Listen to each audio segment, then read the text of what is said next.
बोलो सियावर रामचंद्र की जय. जय श्रीराम. जय श्रीराम. रसिक हो, माफ करा हं. हे रामभक्तांनो, 5 शतकांच्या प्रदीर्घ प्रतीक्षेनंतर अयोध्येच्या रामजन्मभूमीवर श्री राम मंदिर साकारत आहे. लाखो नाही तर करोडो हिंदू मनाचे लाडके दैवत म्हणजे श्रीराम. या राम मंदिराची अर्थात प्रभू रामचंद्र यांच्या मूर्तीची प्राणप्रतिष्ठा भारताचेच नव्हे तर अवघ्या जगाचे लाडके पंतप्रधान माननीय नरेंद्र मोदीजी आणि राष्ट्रीय स्वयंसेवक संघाचे सरसंघचालक माननीय मोहनजी भागवत यांच्या शुभहस्ते 22 जानेवारी 2024 रोजी संपन्न झाली. सर्व जगभर प्रचंड उत्साह, गुढ्या तोरणे उभी केली गेली, भगवे ध्वज फडकू लागले, फुलांच्या माळांनी तर अख्खा भारत नटला. अहो, मग पुणेकर त्यात कसे मागे राहतील? आणि आमच्या कपिल अभिजात मध्ये तर 8 दिवस नुसती जय्यत तयारी सुरू होती. प्रचंड उत्साह, अगदी लहानांपासून ज्येष्ठांपर्यंत बघायला नको इतका उत्साह ओसंडून वाहत होता. बघायचंय तुम्हाला? पहा तर. राम गुण गाओ, बोलो जय विष्णु के अवतारी. राम जी की निकली सवारी, राम जी की लीला है न्यारी न्यारी. राम जी की निकली सवारी, राम जी की लीला है न्यारी न्यारी. एक तरफ लक्ष्मण, एक तरफ सीता, बीच में जगत के पालनहारी. राम जी की निकली सवारी, राम जी की लीला है न्यारी न्यारी. राम जी की निकली सवारी, राम जी की लीला है न्यारी न्यारी. पाहिलत ना, किती तो उत्साह, किती तो जोश. रामरायाच्या स्वागताला सगळे कसे सज्ज झाले. मी खरं सांगू का, पिता प्रेम, भावाभावामधील प्रेम, माया, ममता आणि ईश्वरावरील श्रद्धा हेच आपल्याला आयुष्यात शेवटी उपयोगी ठरतं ना. आणि आपण त्यामुळेच तर तरुण जातो. आणि म्हणूनच म्हणतात ना की राम नाम नौका भवसागरी तराया. बघायचंय का? पहा तर.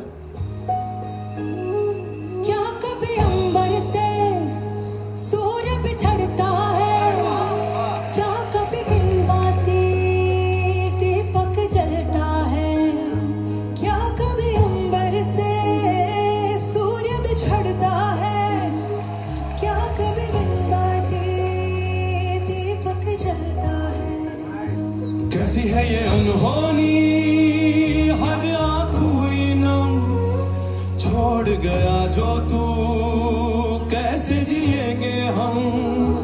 तू ही किनारा, तू ही सहारा, तू जग सारा, तू ही हमारा सूरज, तू ही तारा.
नुसतं ऐकलं तरी अंगावर कसा काटा येतो नाही का? खरं तर कैकदा रामायण आपण ऐकलंय, वाचलंय आणि पाहिलंय पण आहे. सगळ्यांचा समज असा होतो की रामाने रावणाचा वध केलाय. पण प्रत्यक्षात मात्र राम जेव्हा वनवासातून परत येतात तेव्हा कौसल्या माता पहिला प्रश्न विचारते, तू रावणाचा वध केलास का? तर राम काय उत्तर देतात माहितीये? राम असे म्हणतात की महाज्ञानी, महाप्रतापी, महाबलशाली, प्रखंड पंडित, चारही वेदांचं ज्ञान असलेल्या शिवभक्त रावणाला मी नाही मारलं, मै नाही मारलं. मै म्हणजे अहंकाराने. पहा किती तो विनय, किती तो आत्मविश्वास. रावण मेला हो, पण आपल्याला आनंद झाला हे नक्की.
काय म्हणते पहा, तर जमतंय का पहा, प्रयत्न करून तर पहा.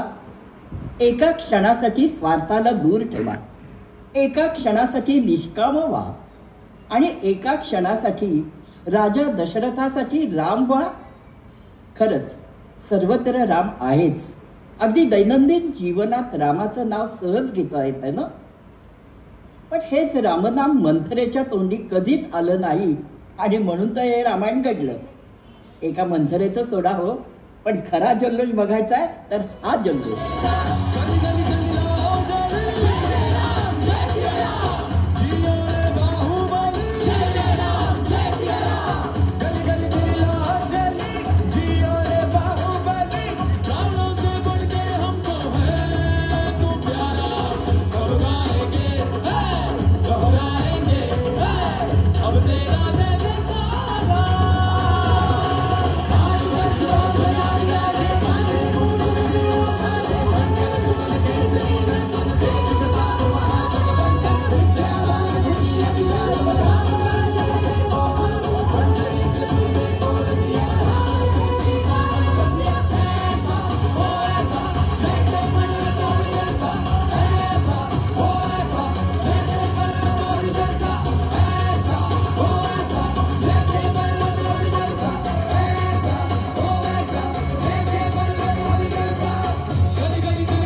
सियावर रामचंद्र की जय.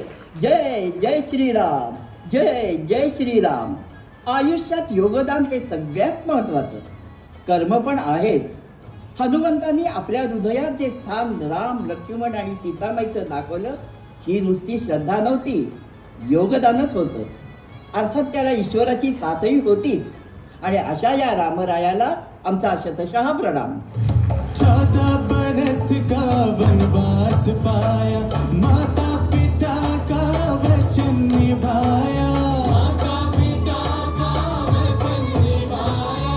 धोखे से हर ली रावण ने सीता, रावण को मारा लंका को जीता, रावण को मारा लंका को जीता. तब तब ये आए, तब तब ये आए, तब तब ये जब ये दुनिया इनको पुकारी, राम जी की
हॅलो, जल्लोष श्रीरामाचा हा कार्यक्रम आपल्यापुढे कपिल अभिजात डहाणूकर कॉलनी यातील ज्येष्ठ महिलांनी सादर केला आणि या महिलांची वय 60 वर्ष ते 80 वर्ष आहे.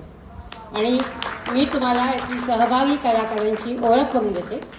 पहिलं सुजाता देवधर, अंजली लोणीकर, अपर्णा कुलकर्णी, सुरेखा नाडगीर, शीला दीक्षित, मालती गुजर, सुमेधा चिटणीस, सुहासिनी रानडे, छाया घाटे, शैला दिवेकर, सीता डॉक्टर साधना देवल,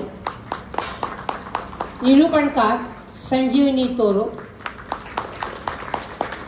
नृत्य दिग्दर्शन संध्या पनके आणि संकल्पना, निवेदन आणि दिग्दर्शन संजीवनी तोरो. यांच्याबद्दल एक खास माहिती म्हणजे ह्या राष्ट्रपती पदक विजेत्या आहेत आणि गेल्या 9 वर्षापासून कपिल अभिजातमध्ये वेगवेगळ्या विषयावर त्यांनी एकापेक्षा एक सरस कार्यक्रम या सर्व महिलांना घेऊन केले आहेत. त्यांच्यासाठी खास टाळा. धन्यवाद. की जय.